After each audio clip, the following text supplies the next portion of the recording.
So రేపు తెలుస్తుంది హైకోర్టులో ఏం జరగబోతున్నది, ఏం కథ అనేది రేపు మొత్తం అంశం కూడా బయటపడేటటువంటి అవకాశం ఉంది. కానీ ఈరోజు బండి సంజయ్ కొడుకు మాత్రం పేట్ బషీర్బాగ్ పోలీస్ స్టేషన్కి విచారణకు హాజరు కాలేదు.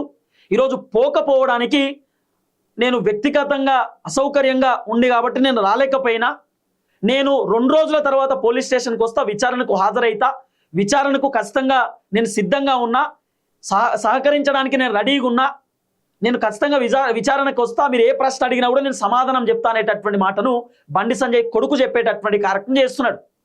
సో చూద్దాం ఏం జరగబోతుందో. ఒకవైపు అమ్మాయికి సంబంధించినటువంటి స్టేట్మెంట్ని కూడా పూర్తి స్థాయిలో రికార్డ్ చేసిరు సిట్ అధికారులు. అమ్మాయి కూడా ఆమెకు జరిగినటువంటి అన్యాయం మొత్తం కూడా సిట్ అధికారులకు చెప్పిందట.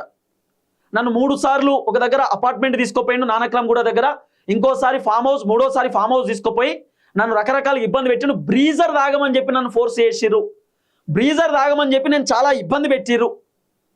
సో తర్వాత నేను తాగుతున్న కూల్ డ్రింక్లో ఆల్కహాల్ కలిపి నా పైన అఘాత్యం చేసిర్రు. ఆ ఫామ్ హౌస్లో నాతో పాటు 2 అమ్మాయిలు ఉన్నారు, భగీరథ్తో పాటు 5 అబ్బాయిలు ఉన్నారు, అంటే 6 అబ్బాయిలు 3 అమ్మాయిలు ఉన్నారు అనేటటువంటి విషయాన్ని కూడా ఆ అమ్మాయి స్టేట్మెంట్ ఇచ్చింది అనేది కొంత వినబడుతున్నటువంటి ఒక అంశం, బయట వినబడుతున్న చర్చ.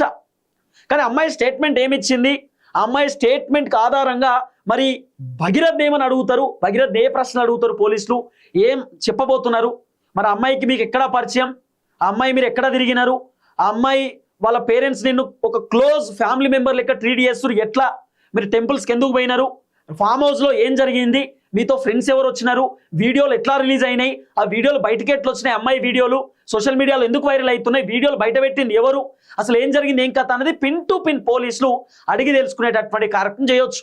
కానీ మొత్తానికి ఒక 2 రోజుల సమయం బండి సంజయ్ కొడుకు అడిగినటువంటి పరిస్థితి. 2 రోజుల తర్వాత నేను అన్ని వివరాలు ఖచ్చితంగా ఇస్తా, మీకు అన్ని విషయాలు నేను అధికారితో చెప్తా అనేటటువంటి విషయాన్ని బండి సంజయ్ కొడుకు లేఖలో పేర్కొన్నటువంటి పరిస్థితి.